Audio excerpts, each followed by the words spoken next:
The incursion and bombardment of Gaza is not about destroying Hamas. It is not about stopping rocket fire into Israel.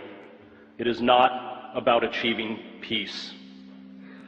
The Israeli decision to rain death and destruction on Gaza, to use lethal weapons of the modern battlefield on a largely defenseless civilian population, is the final phase in the decades-long campaign to ethnically cleanse Palestinians.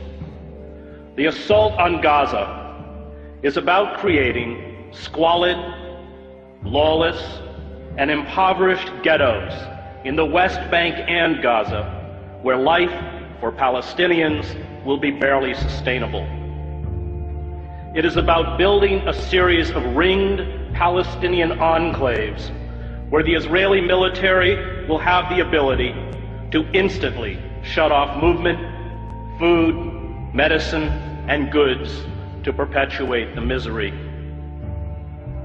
Privilege and power, especially military power, is a dangerous narcotic.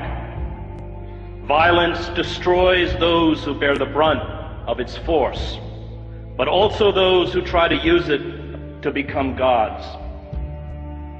Israel uses sophisticated attack jets and naval vessels to bomb densely crowded refugee camps, schools, apartment blocks, mosques, and slums, to attack a population that has no air force, no air defense, no navy, no heavy weapons, no artillery units, no mechanized armor, no command and control, no army, and calls it a war.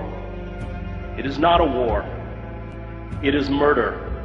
Images of dead Palestinian children lined up as if asleep on the floor of the main hospital in Gaza are a metaphor for the future.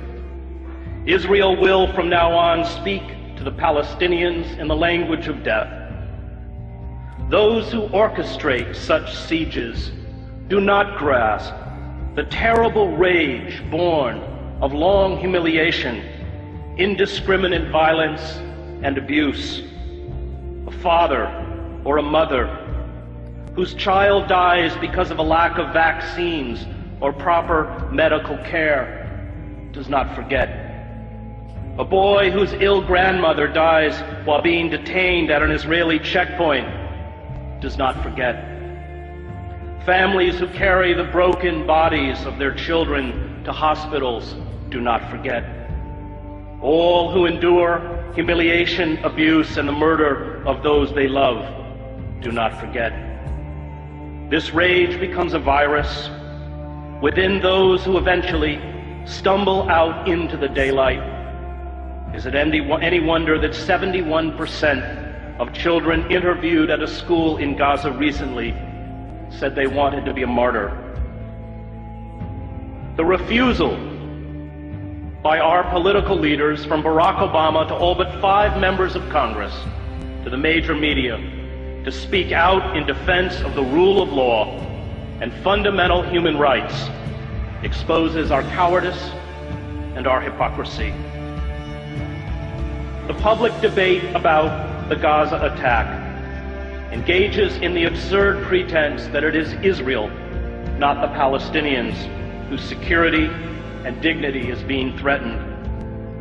This blind defense of Israeli brutality towards the Palestinians is a betrayal of the memory of all those killed in other genocides in other times. The lesson of the Holocaust is not that Jews are special. It is not that Jews are unique. It is not that Jews are eternal victims. The lesson of the Holocaust is that when you have the capacity to halt genocide, and you do not, no matter who carries out that genocide or who it is directed against, you are culpable.